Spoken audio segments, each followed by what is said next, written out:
What's up, guys? Happy Friday. Coming to you from Parkland, Florida. We're going to start here in a second. As you guys are coming on, let me know you guys are here. Name, city, and state. Appreciate it, too. If you guys are watching the replay, it means a lot to me if you get a chance to share this to your people. If this message hits home to you as well, guys, this is my 4th week of doing these videos, so make sure to check out all the videos on YouTube. Make sure to follow me over on Instagram at Mark Evans DM. Plus, if you want to listen to me while you're working out or in the car, turn your car into a mobile university. Check it out, the podcast show at The Making of a DM. Got some cool stuff over there. Hey, what's up, Jim? Good morning, buddy. Good morning, Dylan. Jim, we got to hook up. Excited for you, buddy. I'd love to connect with you. Good morning, Dylan. So we're going to get started here in a second. If you guys would, give me a quick shout out. Let me know where you guys are from. Dave and Dylan, both up in Cleveland area. We're going to start here in a second. What a day. Yesterday was a long day. I got some cool stuff to share with you guys. Hey, good morning, Kelly. I still owe you that call. It's been nonstop. I got you on the list. I will get to you, I promise. Kelly, I use this every day. Thank you. Good morning, boss. Good morning, Christopher. Good morning, guys. Cool. So I want to talk about, Beacon, if you throw that up there, the subject today. Good morning, Christopher. Good morning. How to turn your weakness into a strength. And I was actually, this woke me up at 1:30 this morning, this thought. Good morning, Randall. What's up, buddy, in Belleville? Mike, good morning. This thought popped in my head about 1:30 in the morning and I talked to the DM family guys, small private group guys to pay $35,000 a year. I have 33 guys in there. And we're talking about this stuff all the time, about gratitude and all these cool things. But at the end of the day, probably one of the biggest secrets I've had, I didn't even know it was a super strength and, whatever, but I always saw it as a weakness. And many of you guys may as well, is this word that it seems silly, and I don't want you guys to take this word and overthink it either, because some people will use this word and create pity parties, and then say poor me, poor me, poor me, and just be like an asshole and not get results and blame everyone around them. So the word I'm talking about, this is your weakness, is vulnerability. Vulnerability is a weakness for most of us, and we've never been taught to open up. We've never been taught to ask for help, right? Because if you ask for help, you're like, ha, you're stupid, Johnny. You don't know anything. So what happens is we start building up this gate, this wall of fear of being vulnerable, i.e. why people procrastinate, why people have paralysis of analysis. They're so busy trying to get it right that they never do anything and never get results. But what if you're in a world where vulnerability is actually a position of strength? It's a position of power. And when I say that, it's empowering. So you can ask anybody that I work with, anybody on my teams are very clear on what I suck at and what I'm amazing at. There's very little I'm good at. I'm very bad at most stuff. And that's a vulnerability thing. Back in the day, I would never say out loud because we're entrepreneurs. We got our shit together. We know everything, right? Well, that's not the case. I talk about this at my events often about like when you're going to meet someone to work with you in your company, the last thing you'd want to do is meet them at a Regis office all dressed up in a suit, acting and talking a different way than you normally would in your position. You got to get vulnerable with them. Say, listen, I'm in the streets beating deals down 24/7. I need you to be riding side by side with me. We're going to meet over at this Starbucks or Dunkin' Donuts for 30 minutes. I need you to bring this, this, and this. They show up, boom, they bring it. You go over it, and then you go. You can be in your work boots. It doesn't matter. And you got to be clear with them, like, I need your help. I suck at paperwork. I suck at, systems and processes. I suck at all these things. Can you help me? And they either say yay or nay. So you realize your weakness is someone else's massive strength and vice versa. It's okay to tell them, but how would you know if you don't express it, if you don't talk about it? Listen, I suck at pushing the levers of marketing. Great. I'm good at it. It's organization. And managing numbers, I'm good at that. I suck at like day-to-day operations. Well, I love it because I like to have structure and infrastructure and team members and this and that. So, but then you got the other person's like, dude, I hate sales. I love sales. Get me on the phone now. See, the thing is vulnerability, your job as a leader and as you're becoming a leader is to be paying attention to vulnerability opportunities, because most people aren't willing to come to you and tell you they're vulnerable. Most people aren't willing to call you. I just had to do this week actually with 2 team members. One of them, I'm like, yo, like this just ain't working. Like, I had to get vulnerable with them and tell them what I really felt. It wasn't like a fun conversation, but it was a real genuine conversation, and I'm looking out for their best interest. They're not in the right bus, and they're not even in the right seat. And as a leader, people that you're paying aren't going to come to you and say, hey, I suck at this, take my money away from me. See, what I like as an entrepreneur, I would love for my team members to come to me and say, hey, man, I really don't like this position, but I like that, and I could excel over there. That's happened maybe twice in my entire career, by the way, in 24 years. Most people just hide, or they hit some resistance and they just bail out. They don't even stick around. They don't even connect or talk about it because they're afraid to look stupid. They're afraid to be embarrassed. They're afraid that they'll look weak. The truth is vulnerability is a strength. It's a power. It's power. Come to people with proper vulnerability. And again, don't be vulnerable. Just you don't understand. My husband is so whatever, that kind of stuff. I'm talking about real life, big business stuff. So let me give you an example that happened yesterday. So I was at the club hanging out, getting lunch real quick, and I just started talking to a guy down, I've never met before, and we're talking. He owns a furniture company.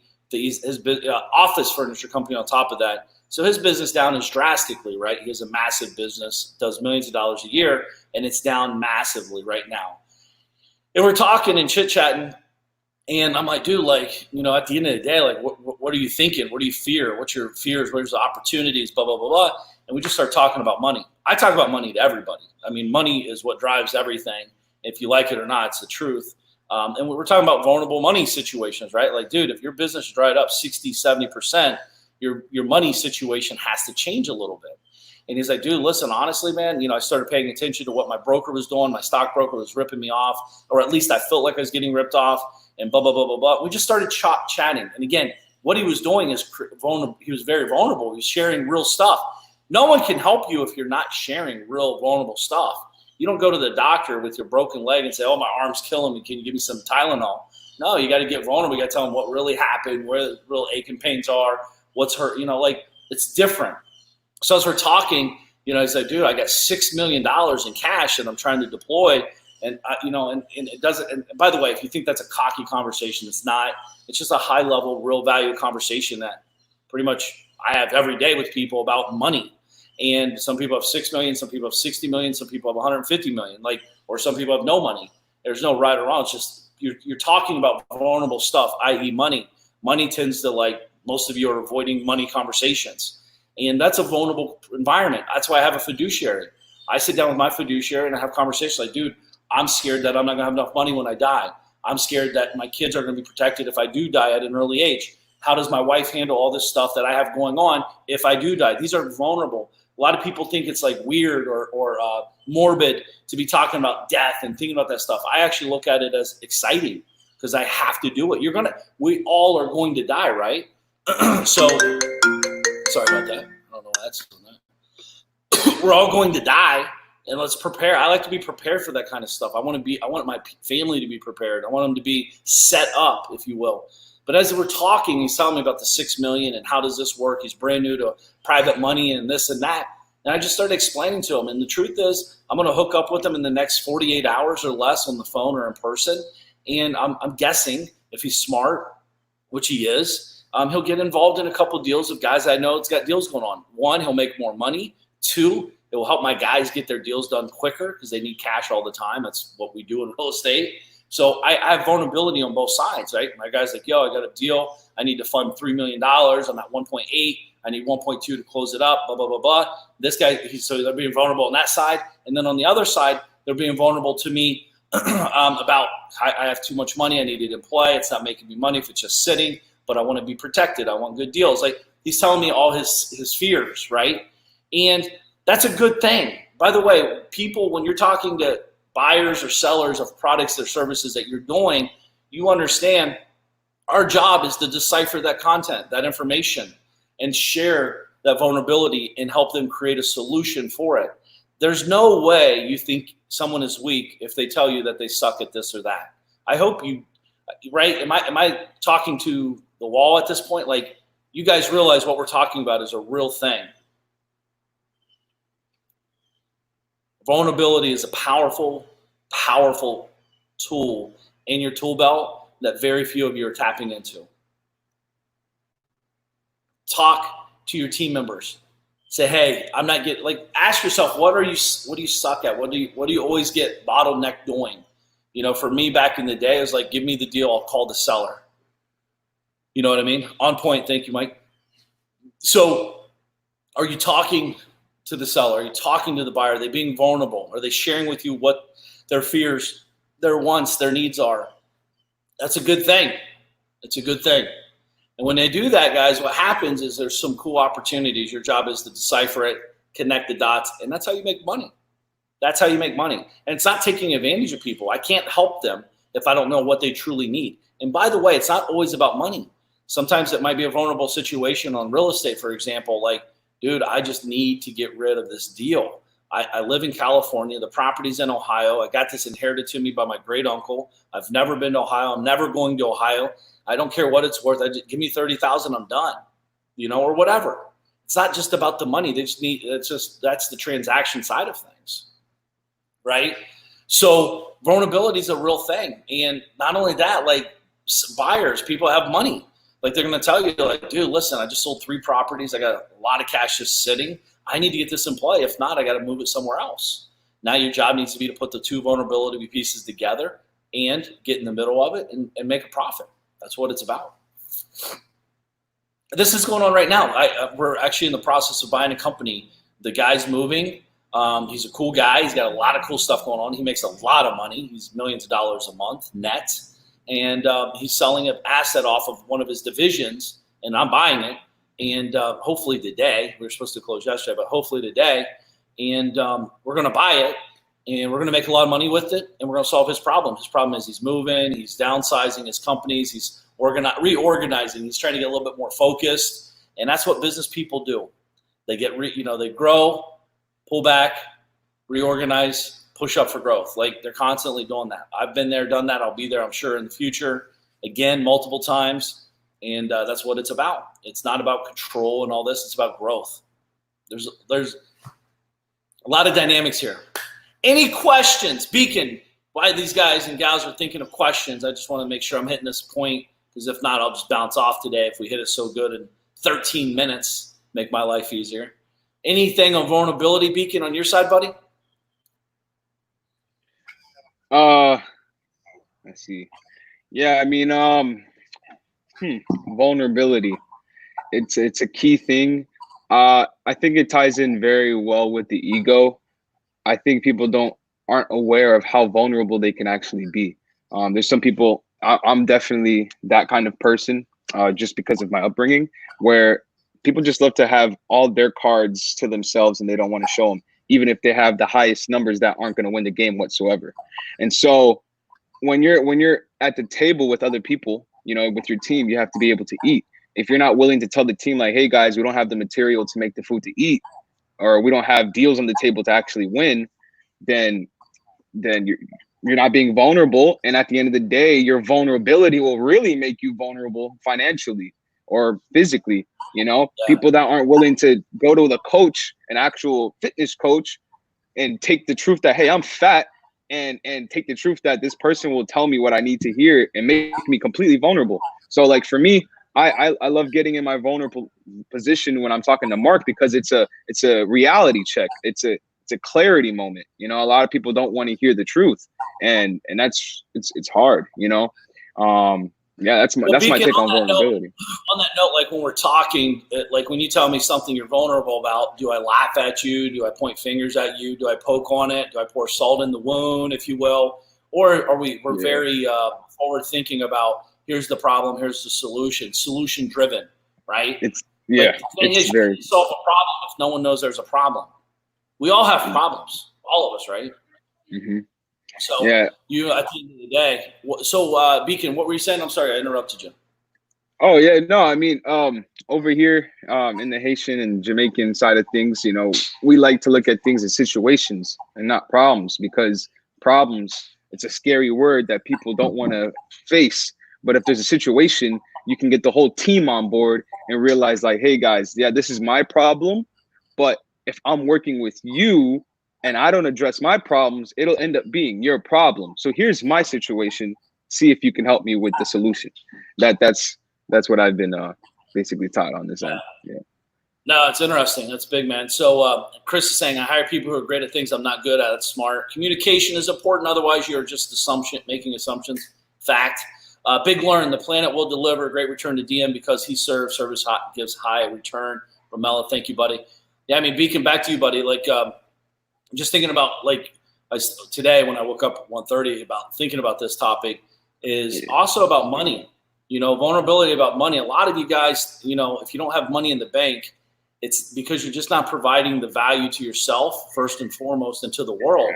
You're not listening to it. You're going to get vulnerable in your bank account, like Beacon said. And I'm always amazed at people that don't have money. I just don't understand it. I've been broke, so I understand it because I've been there and done that. But as we get older, when does it stop? And mine stopped when I started sharing, like, I need help. I'm not good at this. Can you help me here? Hey, I don't know what that means. Can you please explain? And it's not to be an asshole. It's not just to ask questions to act like I'm smart. It's a genuine, real ask, like, I need your help. Can you help me? And when you do that, you really start thinking. And not only that, guys, you understand money is a lagging indicator. It's a lagging indicator of your direct action and service to the world. You guys do know that, right? Money doesn't just come first. It actually comes after the fact. So in businesses, we have things called leading indicators and lagging indicators. In life, money in your bank, if you don't have it, it's a lagging indicator of what you're not doing on the front end. It's not like the opposite. It's like, I have no money, I can't do anything. That's not how it works. You have to be a provider. You have to serve. You have to give. And I'm not saying go give your time and energy and money that you don't have away. I'm just saying you have to have a product. I think I told you yesterday or the day before, Dina mentioned to me, hey, Mark, I'm going to get a job making like $2,000 an hour. We were just kind of talking, just being silly. And immediately, I swear on my life, I said, why would you ever cap yourself at $2,000 an hour? Why? And you might be thinking as a viewer, like, dude, $2,000 an hour, that's like, 8 hours a day. That's like $16,000 a day. That's a lot of money. Is it? Is it? I don't know. My companies make way more than 16 grand a day, way more. Is it a lot of money? If I put the mental cap that I only want to make $200 an hour, $2,000 an hour, whatever the number is, we all have a number, by the way, that like, dude, I would work for $100 an hour. Would you? Maybe. Depends what you're doing, right? Maybe. Like when Beacon, like he's like, dude, I want a Lambo. Cool, go shoot someone. I'll buy you one today. Well, I won't do that. Well, you're not willing to work for what you want then. You want what you want, but you're not there. It's certain work that you're not willing to do to get it. You could be a hitman and make millions of dollars maybe, right? I don't know why I keep using death, but it's a real thing, right? I'm sure it's a big demand. The Clintons are looking for people all the time, I'm sure. But but for you guys, like, again, money is the lagging indicator, man. Yeah. And my mind's thinking about like how to get more, how to go, how to grow, right? How do you do it? What do you need more of? Who can you serve more? How do you serve more? See, the truth is, if everything you do in your life is one-on-one, you're maxing your capabilities. My DM family's 33 guys at $35,000 a year. At the end of the day, for that, you understand, like I do one call a month. We meet 3 times a year, and we have a Facebook private group where we communicate. I'm talking to 33 guys at the same exact time.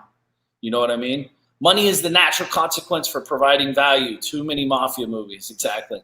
So we got a lot of cool opportunities, guys, and you guys, there's so much money out there. I want everyone. You being successful doesn't take from me. It doesn't take from the person here. There's so much growth. There's so much just get vulnerable. Potential and opportunity. Yeah. So kind of how this also came about, yesterday I was talking to John. John was here about 3 weeks ago. Some of you may remember him. He's out of Tennessee. He jumped on here on a live video, and he's like, dude, I'm kind of embarrassed. I don't know what to say. Here's what I'm thinking. Here's what's going on. My family doesn't even know this, or my friends or whatever. And he was just sharing his money situation and his business situation and all that. And from that one call, within 48 to 72 hours, I believe, he was able to make $15,000. How? One, we identified what he was great at on this live. We identified that he's great at course material, this and that. So I hired him and paid him $7,500 to create a Magician versus Mule manual for you guys, by the way, for the book. We took the book. We've been working every Monday and Thursday, every Monday, Wednesday, and Thursday at 10 a.m. for about an hour each time, and about breaking down the process, how to bridge the gap from magician to mule, mule to magician, how to grow, how to push, how to change, how to develop. And he's really good at that. So I paid him $7,500, and someone else that was watching that live hit him up and paid him $7,500. So he made $15,000 being vulnerable. And his biggest month prior to that, I think if I remember correctly, was like $4,300 in the 4,000 range. So and just by showing up and asking a question and sharing his vulnerable position, he generated. I'm not saying you're going to do that, but listen, I can tell you for a fact you'll get zero if you don't do it. But if you do it, it could be an unlimited upside. Not only that, I'm hiring him to do some more projects for me. So that one vulnerable piece could be worth millions of dollars to John. And I'm excited for that. I want him to expand. I want him to grow. I want him to be, like he calls it, I think back porch relaxation or back porch something, where he goes out on his patio, drinking his orange juice, looking outside and seeing the deer run around. I love that. Knowing that his vulnerability allowed him to get in that position, that's what it's about. That's what it's about. And if you have a great gift, he's getting paid $7,500, dude, I could pay less and I could pay more. He named a price. I thought it was a fair price. I said, let's do it. So did the other person that hired him. And maybe it's a good deal. Maybe it's not. At the end of the day, I don't care. It's what I want. It feels right to me, and it's someone I can grow with. He'll make me look smarter. He'll help me. I'm not good at it. You can ask our conversations. I'm like, dude, my brain doesn't think like his brain at all. That's not a bad thing. That's a good thing. It's called collaboration. I see things one way. He sees it the other. Our goal is to bridge that conversation to make it better and more palatable for you, so you can go from A to Z in a more conducive way, a more streamlined way, to get the results that I know that are available to you if you become the magician. So I'm excited to bring that to the world for you guys, and I hope you are too. I've spent money on that, my time, and I'm excited to bring that out. Beacon, anything else, my man? Yeah, I mean, essentially, vulnerability brings opportunities. I mean, if I wasn't vulnerable with the team on Mark's end of the things, I wouldn't even be sitting here allowing you guys to see the jewels that Mark's dropping every day. Mark wouldn't be able to, he would find somebody else, but because I was doing a different piece and I was like, Mark, I think I can help you out on this end of things. It opened up a new door, and now here we are bringing more value, which also in turn brings more opportunity. So that's just— yeah, you're definitely replaceable, man. You're definitely replacing. No, I'm just well, no, aren't we all? And that's the whole point. We're all replaceable. That's the thing is. So, and I think too, Beacon, you and I, just communication too, right? Yeah. Beacon communicates different than I. You got to remember he's younger. He has less years than me in the life period.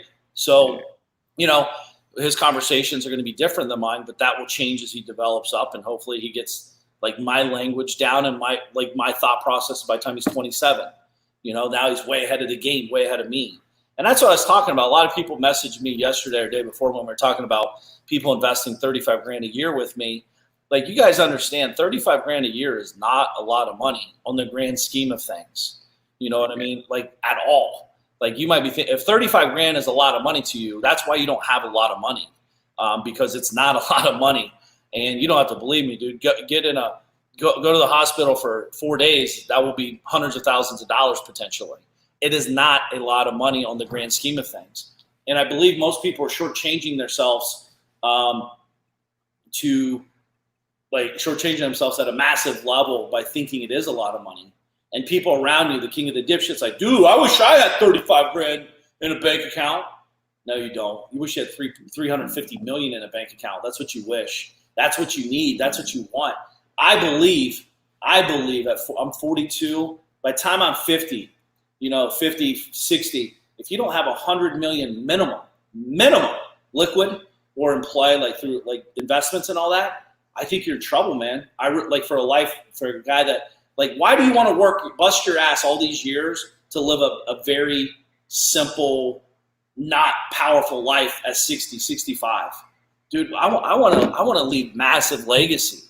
That takes money. I want to leave a massive opportunity for other people below me in newer life and younger in life and hungry in life. That takes time and money. You got to hire people to help direct them. You got to have a facility maybe to manage them and grow them and nurture them. Gary said it takes balls to admit where you are vulnerable. See, Gary, I think it's actually the opposite. I think it's very ballsy for people not to admit it. Why? Because you're going to die miserable. You understand that. We're all going to die. Why would you want to take that with you? That's a great I think point. vulnerability is the connection of opportunity. I've seen it change people's lives every single day. It changes my life every day. I've seen it change many people's life. When you're just vulnerable, think about when you get closer to your spouse. The times you get the closest to people that you care and love the most are the most, it's like vulnerable in moments. It's when you get really real with them and say, hey, this isn't going to sound right or feel good, but I have to tell you and get this off my shoulders. And you just share, and it's not pointing fingers or anything. You're just sharing, being vulnerable. You actually connect. You deepen the relationship. You deepen the connection. It really is powerful. Hey, it all makes sense now why I'm so focused on the Midwest market after speaking to you live on the stream. For me, being vulnerable here with you. Thank you, Mark, for doing this every morning. Finished the book yesterday. And it's a 5-star review on Amazon. Appreciate it, man. Live your best life. Surround yourself with other high performers. Just surround yourself with great people. High performers is relative. I think it's awesome to say we all want to do that. But some people not really want to be a high performer. They just want to be a great provider to the world, to their family. And again, it doesn't take hundreds of millions to do that. I'm not saying that. For what I'm growing and pushing for, I'd be devastated if I only had $100 million at 60 years old. Devastated. Like, I'd be very disappointed in myself. I would know that I'm providing way more value to the world than that, and I'm getting the money. Like, guys, that's the difference. You have to go get that money. It's there for the taking. It's there for the getting. You have to step your game up. And $100 million, again, back to it's not a lot of money. Go on like a trading platform and see how many trillions of dollars are transferring through the interweb in nanoseconds. I mean, it's like, I don't even know, but like 35 million shares of Google at $1,000 a share. What is that? $35 billion? I don't know what the number is, but like, it's a lot of money. And $3.5 billion maybe. But that it's just happening all day, every day. And you're worried about $100 million. You're worried about $100,000. See, the problem isn't the money. The problem is, again, that's the lagging indicator. The problem is the front end. That's how I know if you're investing in yourself. That's how I know if you're doing the right pieces in business. That's how I know if you're surrounding yourself around great people. That's how I know if you're listening and reading and investing and growing and expanding and providing a service. I said this, and my boy Sean said this too. You understand there's people that makes millions of dollars selling dildos. There's people that make millions of dollars selling pregnancy. I mean, it's endless. It's endless. There's so many ways to make money. And yet, some people are just kind of trying to figure out how to eke out and just get out of life without too much debt. You're better than that. You're worth more than that. And until you believe it, your actions will show up, and more importantly, your results will speak for themselves. And yes, it is money in the bank that shows your value. Anybody could say something different to make you feel better about that. It's not, man. Listen, call those people up that make you feel bad about money. And they don't have money to help you. They think money's bad. Money's not bad. Money's a great tool. There's a lot of people that have money that are good people. There's a lot of people that have money that are bad people. Money has no emotion. Money has none of that. Money's just money. You and I are the ones that make it into an emotional thing. That's why we talk about financial PTSD. Financial PTSD is a real thing. And if you haven't watched that episode, you guys should. That's a big episode. A lot of responses on that. Right? Gary, thanks for that. That's why I'm here. You forced me to refocus every day. Awesome, man. Thank you. So, Beacon, anything else on this topic? If not, I'm going to bounce and go hang out with my kids. Yeah, guys. Nothing else on my end.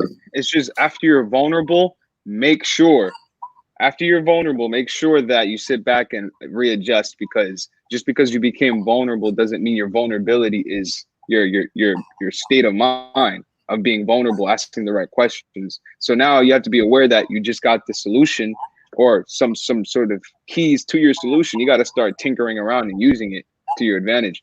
So yeah, if you're not vulnerable and then taking advantage of your vulnerability, it still doesn't get anywhere. Now you're just looking like an asshole, you know, or whichever, how which yeah, kind of like a complainer, right? Oh, you're just complaining now. Like, you guys understand what's that saying? A boy cried wolf. Like, you're always acting like something bad's happening. You know, it doesn't serve anybody. And then once you're ready to actually get help and you're ready to make the real move, people won't help you because they're like, dude, enough. Like that Paul guy yesterday, like, dude, I'm assuming, because I've seen this happen. He's probably told people 100 times over that he's going to kill the game of life and crush it and make all this money and do all these cool things. And he constantly fails. He constantly is on to something else. He never sticks with it.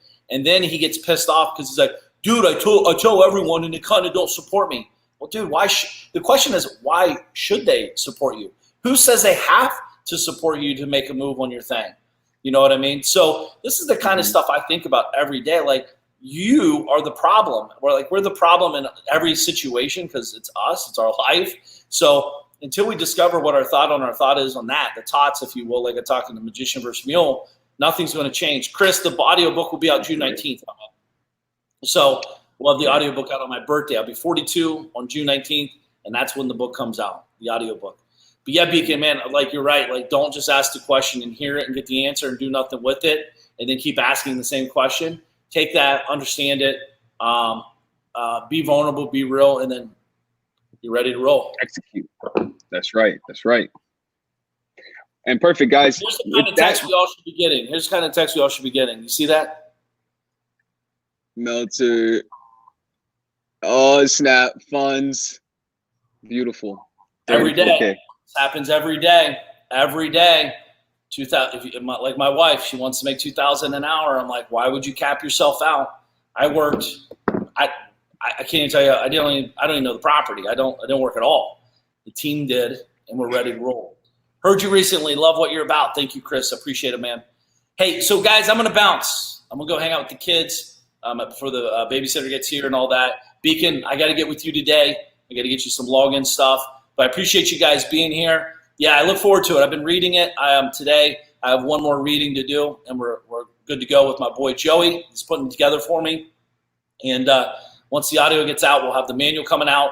Cool thing about the manual, I have the hardcore rough draft actually June 9th, and my goal is to have it done. I forget the end date, but I'm excited for it, guys. I really put a lot of time and energy. Not me, mostly John and his team has done an amazing job. I've just done an hour or so, like I said, each 3 hours a week for the last 3 or 4 weeks. But I just want to get this in your hands. I want to help you guys become that magician that I know you are.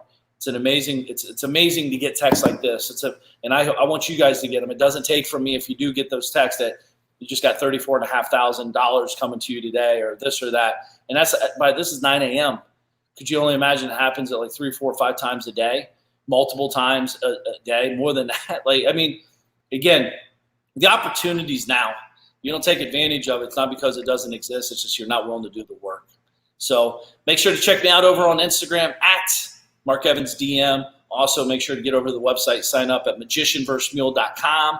Get the book, get going. Let's get this party started. Appreciate you guys being here. Have an amazing weekend and happy Friday. Make today count. Peace.